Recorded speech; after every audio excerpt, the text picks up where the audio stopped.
திருப்பரங்குன்றத்தை ஒரு கலவர பூமியாக மாற்றுவதற்கு, அயோத்தியை போல மாற்றுவதற்கு அவர்கள் முயற்சிக்கிறார்கள் என்று தமிழ் சமூகத்தை எச்சரிக்க விரும்புகிறோம். இதை நாம் சொல்லவில்லை, அவர்களே சொல்லுகிறார்கள்.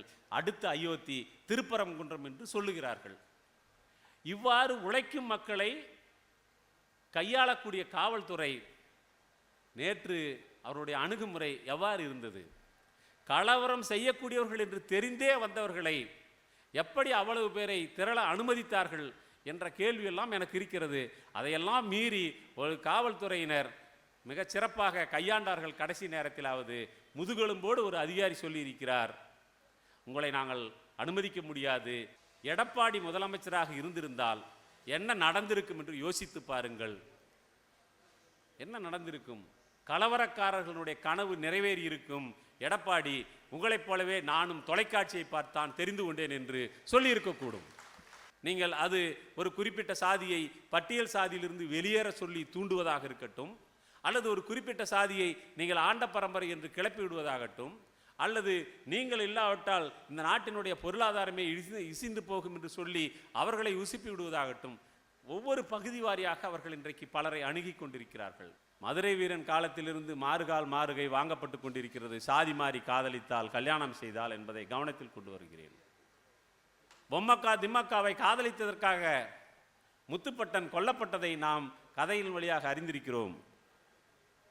வரலாறு நெடுகிலும் சாதியை எதன் பேராலும் மாற்றிக்கொள்ள முடியாது, மீற முடியாது என்கிற நிபந்தனை நமக்கு விதிக்கப்பட்டிருக்கின்ற நேரத்தில் தான் தமிழ்நாடு முற்போக்கு எழுத்தாளர் கலைஞர் சங்கம் சொல்லுகிறது, சாதி என்பது எங்களுக்கு பொருட்டல்ல, நாங்கள் அதை பொருட்டாக கருதுவதில்லை, நாங்கள் அனைவரும் தோழர்கள் என்று நாங்கள் உரிமையோடும் உண்மையோடும் சொல்ல விரும்புகிறோம். எங்களைப் போலவே இந்த சமூகத்தின் மக்களும் தங்களை சாதி ரீதியாக பிரித்து கொள்ளாமல், உட்சாதியாக பிரித்து கொள்ளாமல், ஒற்றுமையாக தங்களை தோழர்கள் என்றும் சகோதரர்கள் என்றும் அன்பு செய்ய வேண்டும் என்று இந்த நேரத்திலே நாங்கள் கேட்டுக்கொள்கின்றோம். நண்பர்களே, சாதியின் பெயரால் ஒவ்வொரு 15 நிமிடத்திற்கும் நடக்கக்கூடிய வன்கொடுமைகளில் நீங்களோ நானோ ஒரு குற்றவாளியாக இருந்துவிடக்கூடாது, ஒரு கொலையாளியாக இருந்துவிடக்கூடாது. நம்ம அண்டை அயலாரின் குடிசைகளை கொளுத்தக்கூடியவர்களாக, அவருடைய வாழ்வாதாரங்களை அழிக்கக்கூடியவர்களாக நாம் இருந்துவிடக்கூடாது என்று கேட்டுக்கொள்வதற்காகத்தான் இந்த முழக்கத்தை முன்வைத்து நாங்கள் சென்று கொண்டிருக்கின்றோம். அதை போலவே இந்த நாட்டிலே பொருளாதார ரீதியான மிகப்பெரிய பாகுபாடு என்பது காலங்காலமாக இருந்து வருகிறது. இதே தஞ்சை மண்ணில் தான் நாய்க்குட்டிகளின் பெயரில் கூட பண்ணைகள் இருக்கின்ற இதே தஞ்சை டெல்டா பகுதியில் தான் எங்கள் மரியாதைக்குரிய தோழன், எங்களுடைய முன்னோடி பி சீனிவாசராவ் அவர்கள் தலைமறைவாக இருந்த காலத்தில், ஒரு விவசாய கூலியினுடைய வீட்டிலே தலைமறைவாக இருந்த நேரத்தில், காலங்காலமாக விவசாய கூலிகளாக இருக்கிறீர்களே, உங்களுக்கு சொந்தமாக எவ்வளவு நிலம் இருக்கிறது என்று கேட்டபோது அந்த விவசாய கூலி சொன்னான், எங்களுக்கு ஊசி குத்த கூட இடமில்லை என்று சொன்னான். தஞ்சையில் நான் மீண்டும் சொல்லுகிறேன், நாய்க்குட்டியின் பெயரால் கூட நில உச்சவரம்பு சட்டம் வந்தபோது நாய்க்குட்டியின் பெயரால் கூட, திருப்பதி ஏழுமலையான் பெயரில் கூட ஆயிரக்கணக்கான ஏக்கர் நிலங்களை எழுதி வைத்த பினாமி பண்ணையார்கள் இருக்கக்கூடிய இதே டெல்டா பகுதியில் ஒரு விவசாய கூலி தனக்கு ஊசி குத்த கூட இடமில்லை என்று சொன்ன அந்த பாரபட்சம் இருக்கிறது. அந்த பாரபட்சம் இருக்கிறது. இந்த நாட்டிலிருந்து ஏமாற்றிவிட்டு ஓடிப்போன ஒரு 5-6 கொள்ளைக்காரர்கள், அவர்கள் சுருட்டி கொண்டு போன பணம் மட்டும் 58,000 கோடி. விஜய் மல்லையா, நீரவ் மோடி, நான் இந்த மோடியை சொல்லலை, நீரவ் மோடி, இவங்கெல்லாம் சேர்ந்து கொண்டு போன தொகை 58,000 கோடி என்று சொல்லுகிறார்கள். அடித்து கொண்டு போன கொள்ளை மட்டுமே 58,000 கோடி என்று சொன்னால் அவர்கள் இங்கு இருக்கும்போது எவ்வளவு திருடி இருப்பார்கள் என்று நீங்கள் யோசித்து பாருங்கள். உலகினுடைய முதல் 10% இருக்கக்கூடிய பணக்காரர்கள் தங்கள் கையில் இருக்கக்கூடிய சேமிப்பு பணத்தை ஒரு நாளைக்கு $10 லட்சம் என்று செலவழிக்க தொடங்கினால், கையில் இருக்கிற சேமிப்பு முழுவதையும் செலவழித்து முடிப்பதற்கு 441 வருடங்கள் தேவை என்று பரக்கலா பிரபாகர் ஆக்ஸ்ஃபாம் அறிக்கையிலிருந்து எடுத்து காட்டுகிறார். பரக்கலா பிரபாகர் நிதியமைச்சர் நிர்மலாவுடைய கணவர், அவர் சொல்றாரு, இந்த கொள்ளைக்காரர்களில் 441 வருஷம் செலவழிச்சா கூட கையில் இருக்கும் சேமிப்பு தீராத அளவிற்கு திருடி வைத்திருக்கக்கூடியவர்கள் இருக்கக்கூடிய ஒரு நாட்டில் நாம் 5க்கும் 10க்கும் அல்லாடுகிறவர்களாக, வாழ்க்கையை வாய்க்கும் வயிற்றுக்கும் போராடுகிறவர்களாக இருக்கக்கூடிய மக்கள் பெரும்பகுதியாக இருக்கிறார்கள். இந்த பொருளாதார பாகுபாடு என்பது தொடர்ந்து கொண்டே இருக்கிறது. உழைக்கும் மக்களை பற்றிய இழிவான பார்வை, உழைக்கும் மக்களுடைய பழக்க வழக்கங்களை பற்றி இழிவான பார்வை, உழைக்கும் மக்களுடைய உணவை பற்றி இழிவான பார்வை, இதெல்லாம் நம்மிடம் எப்போதும் இருந்து கொண்டே இருக்கிறது. இந்த பார்வையிலிருந்தும் நாம் விடுபட வேண்டும் என்பது தாமியகாசாவனுடைய பார்வை. இதற்கு அப்பால் போய்தான் இந்த வெறுப்புகள், இந்த பின்தங்கிய பார்வைகள், இந்த கடைந்தெடுத்த பிற்போக்குத்தனம், இவை எல்லாவற்றையும் ஒருமுகப்படுத்துவதும், அவ்வாறு ஒருமுகப்படுத்தி பிற்போக்குவாதங்களின் தலைமை பொறுப்பில் தன்னை இருத்திக் கொள்வதற்கு இங்கே இந்துத்துவவாதிகள் முயற்சித்துக் கொண்டிருக்கிறார்கள். இந்துத்துவம் என்பது வேறொன்றுமல்ல. நான் இன்றைக்கு கூட ஒரு கட்டுரையிலே குறிப்பிட்டதைப் போல, இந்துத்துவம் என்பது வேறொன்றுமல்ல, அது பார்ப்பனியம் மறுவைத்து கொண்டு நம்மிடம் வந்திருக்கிறது. அது அப்படிதான் புரிஞ்சுக்கணும். பார்ப்பனியம் மறுவைத்து கொண்டு நம்மிடம் வந்து இந்துத்துவம் என்று பேசுகிறது. இந்துத்துவம் என்று சொன்னால்தான் நாமெல்லாம் ஏமாந்து பின்னே செல்வோம் என்று அது எதிர்பார்க்கிறது. அந்த இந்துத்துவம் இன்றைக்கு சமூகத்தை நாம் அவர்கள் என்று பாகுபடுத்தி பிரிக்க பார்க்கிறது. இந்த நாம் அவர்கள் என்று வருகிற போது நாம் என்பவர்கள் யார், அவர்கள் என்பவர்கள் யார்? நாம் என்பது பாலினம் என்று வந்தால் ஆண்களை திரட்டிக் கொள்வதற்கும், சாதி என்று வந்தால் ஆதிக்க சாதிகளை திரட்டிக் கொள்வதற்கும், பொருளாதாரம் என்று வந்து வர்க்கநிலை என்று வந்து சொன்னால் இந்த நாட்டினுடைய கார்ப்பரேட்டுகளும் பெருமுதலாளிகளையும் சேர்த்துக் கொள்வதற்கும், நிலவுடைமை என்று வந்து சொன்னால் அந்த இடத்திலே கிராமப்புறங்களிலும் அல்லது விவசாயம் சார்ந்தும் பேசினால் நில உடைமையாளர்கள் ஒரு பக்கமும் உழைப்பாளிகள் இன்னொரு பக்கமாக இந்த நாம் அவர்கள் என்பது மாறி மாறி இந்த நாட்டினுடைய எல்லா தளங்களிலும் ஆதிக்கம் செய்யக்கூடியவர்களை குறிப்பதாக இருக்கிறது. இந்த சூழலில்தான் இன்றைக்கு சோசியல் என்ஜினியரிங் என்கிற ஒரு வழிமுறையின் மூலமாக இந்தியாவின் வெவ்வேறு மாநிலங்களில் பல்வேறு அரசியல் கணக்குகளை உருவாக்கி அதிலே ஆதாயம் அடைந்தவர்கள் இன்றைக்கு தமிழ்நாட்டிற்கு வருகிறார்கள். தமிழ்நாட்டில் அவர்கள் ஒரு புது வகையான சமூக பொறியியல் முறை சோசியல் என்ஜினியரிங் என்பதை அவர்கள் கட்டமைக்கிறார்கள். அந்த சோசியல் என்ஜினியரிங் என்பது நாம் கொஞ்ச நாள் வரைக்கும் சொல்லிக் கொண்டிருந்தோம், ஏன் நேற்று மாலை வரை கூட சொல்லிக் கொண்டிருந்தோம். அவர்களால் மத ரீதியாக இங்கு எதையும் உருவாக்க முடியவில்லை. ஆகவே சாதி ரீதியான ஒரு சோசியல் என்ஜினியரிங்கை உருவாக்கி இருக்கிறார்கள் என்று சொல்லிக் கொண்டிருந்தோம். உண்மையில் அதற்கான ஒரு வேலையும் நடந்து கொண்டிருக்கிறது. ஒவ்வொரு பகுதியிலும் ஆதிக்க சாதியினர் யார் என்று கவனித்து, உண்மையில் அவங்கக்கிட்ட என்ன ஆதிக்கம் இருக்குதுன்னு எனக்கு தெரியல. இந்தியாவினுடைய உயர் பொறுப்புகளில் இந்த ஆதிக்க சாதி என்று சொல்லக்கூடியவர்களில் எத்தனை பேர் யூபிஎஸ் படித்து அதிகாரிகளாக இருக்கிறார்கள் என்று கேட்டால் விரல் விட்டு எண்ணக்கூடியவர்கள் இருக்கிறார்கள். இந்தியாவிலே நில உடைமையாளர்களாக இருக்கக்கூடியவர்களில் எவ்வளவு பேர் இந்த ஆதிக்க சாதியை சேர்ந்தவர்கள் என்று கேட்டால் அதுவும் பரிதாபத்திற்குரியதாகத்தான் இருக்கிறது. இந்த நாட்டினுடைய உயர் நிர்வாக அமைப்பு என்று சொல்லக்கூடிய ஒன்றிய அமைச்சகங்கள், தலைமைச் செயலகங்கள், இங்கெல்லாம் கொள்கை முடிவெடுக்கக்கூடிய அதிகார பொறுப்புகளில் எவ்வளவு பேர் இருக்கிறார்கள் என்று கேட்டால் அதுவும் குறைவாகத்தான் இருக்கிறது. அப்போ யாரதான்பா நீங்கள் ஆதிக்கம் செய்றீங்க என்று கேட்டால், ஒன்றா ஆதிக்கம் செய்கிறதுக்கு எனக்கு ஒரு வலு இருக்குல்ல என்று அருகில் இருப்பவனை பார்த்து முண்டாத்தட்டி திருப்தி அடையக்கூடிய இந்த மனோநிலை இருக்கிறது அல்லவா? இந்த மனோநிலையை கணித்து நீ ஆண்ட பரம்பரை, நீ அப்பேற்பட்டவன், நீ அந்த இவனுடைய வாரிசு, நீ இந்தவனுடைய வாரிசு என்று கடந்த காலத்தில் யாரிடமிருந்தாவது கற்பனையான கத்தியையும் கற்பனையான குதிரையையும் புடுங்கி கொடுத்து சவாரி செய்வதற்கு அனுப்பி கொண்டிருக்கிறார்கள். இது ஒரு வகையான சோசியல் என்ஜினியரிங் என்று அவர்கள் சொல்லிக் கொண்டிருக்கிறார்கள். நாம் கவனமாக இருக்க வேண்டியிருக்கிறது. நீங்கள் அது ஒரு குறிப்பிட்ட சாதியை பட்டியல் சாதியிலிருந்து வெளியேற சொல்லி தூண்டுவதாக இருக்கட்டும், அல்லது ஒரு குறிப்பிட்ட சாதியை நீங்கள் ஆண்ட பரம்பரை என்று கிளப்பி விடுவதாகட்டும், அல்லது நீங்கள் இல்லாவிட்டால் இந்த நாட்டினுடைய பொருளாதாரமே இசிந்து போகும் என்று சொல்லி அவர்களை உசுப்பி விடுவதாகட்டும், ஒவ்வொரு பகுதி வாரியாக அவர்கள் இன்றைக்கு பலரை அணுகி கொண்டிருக்கிறார்கள். இந்த அணுகும் முறை என்பதுதான் சோசியல் என்ஜினியரிங் என்று சொல்வது. இது பீகாரிலே அவர்கள் கடைபிடித்து பார்த்திருக்கிறார்கள். ஒவ்வொரு பகுதியைச் சேர்ந்த சிலரை கொண்டாடுவது, அதே உத்தியைத்தான் இன்றைக்கு தமிழ்நாட்டிலே பேசுகிறார்கள். குறிப்பாக தேவேந்திரர் சமூகத்திடம் வந்து அவர்களிடம் நீங்கள் யார் தெரியுமா, நீங்கள் மல்லன் மல்லத்தி, உங்களை பல்லன் பல்லத்தி என்று சொல்லக்கூடாது என்று அவர்களிடம் பேசுவது.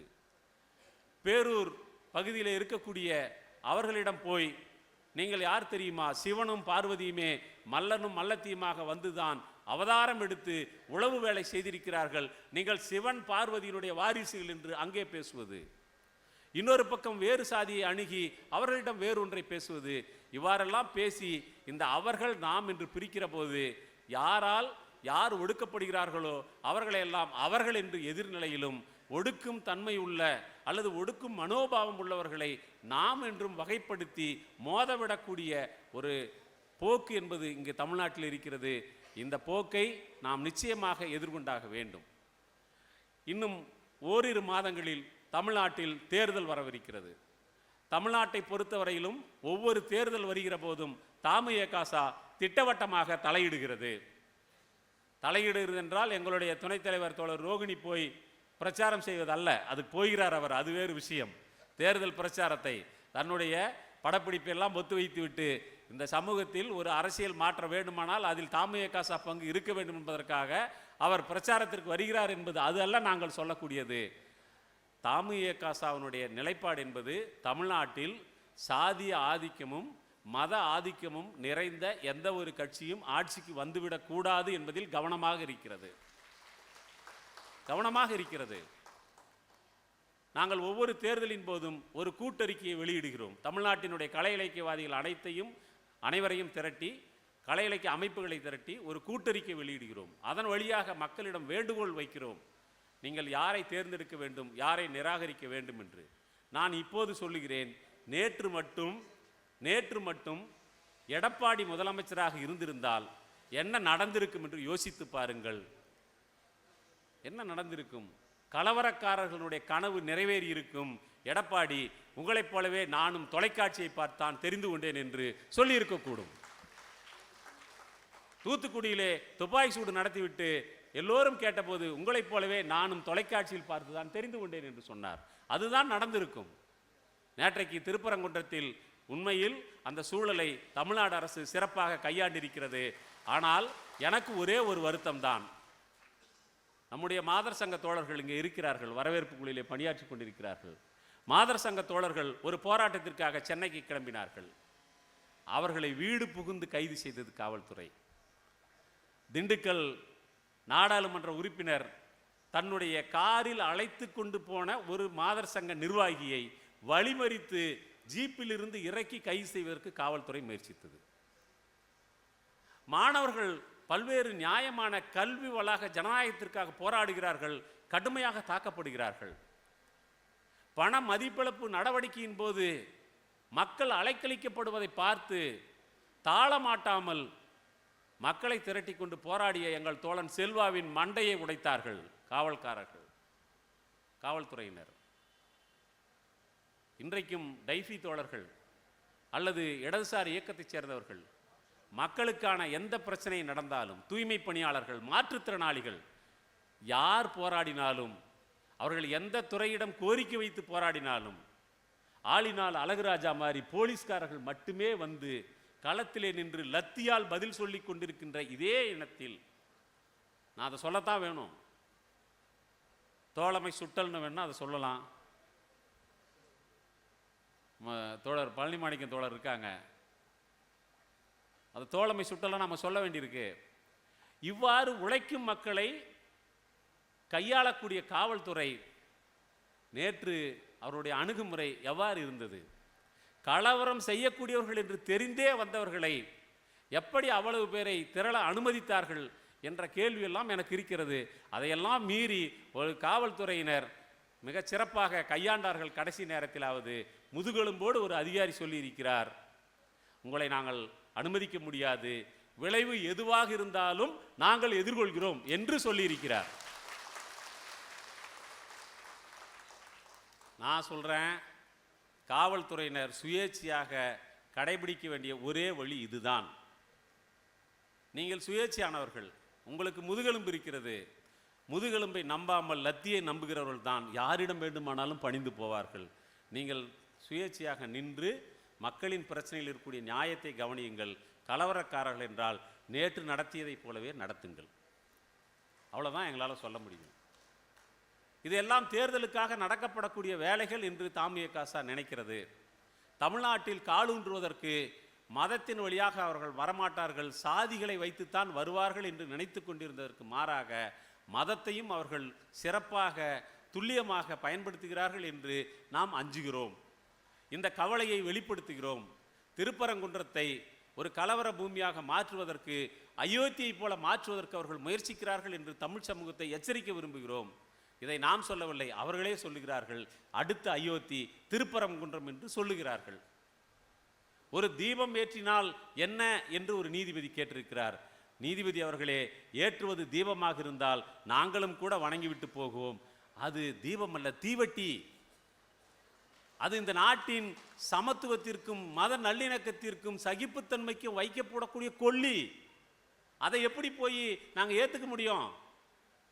அதை ஏற்றுக்கொள்ள முடியாது. நீதிபதி ஒருவர் இருக்கிறார், அவர் எதற்கெடுத்தாலும் கேட்பார். இதுக்கு முன்னாடி வாஞ்சிநாதன் என்று தோழர் அவரிடம் கேட்டார், நீங்கள் நீதிமன்றத்தை அவமதித்து விட்டீர்கள் என்று. அப்போது வழக்கறிஞர் எல்லாம் சொன்னார்கள், நீதிபதி அவர்களே, நீங்கள் இருக்கும் நீதிமன்றத்தை அவமதிக்கக்கூடிய உரிமையை கூட எங்களுக்கு நீங்கள் விட்டுக் கொடுப்பதில்லை, அதையும் நீங்களே செய்கிறீர்கள் என்று சொன்னார். ஏற்கனவே நமக்கு ஒரு கருத்து இருக்கிறது, இப்போதெல்லாம் தீர்ப்புகள் வழக்கின் பேரில் எழுதப்படுவதில்லை, அடுத்து ஓய்வுக்கு பிறகு அடையக்கூடிய பதவிக்கான நுழைவுத் தேர்வைத்தான் அவர்கள் எழுதுகிறார்கள் என்று சொன்னார்கள். அதைத்தான் ஜி.ஆர். சாமிநாதனும் முயற்சித்துக் கொண்டிருக்கிறார். ஏற்கனவே ராம ஜென்மபூமி வழக்கில் தீர்ப்பு சொன்னவர்களெல்லாம் பெரிய பொறுப்புகளை ஓய்வுக்கு பிறகு அடைந்திருக்கிறார்கள்.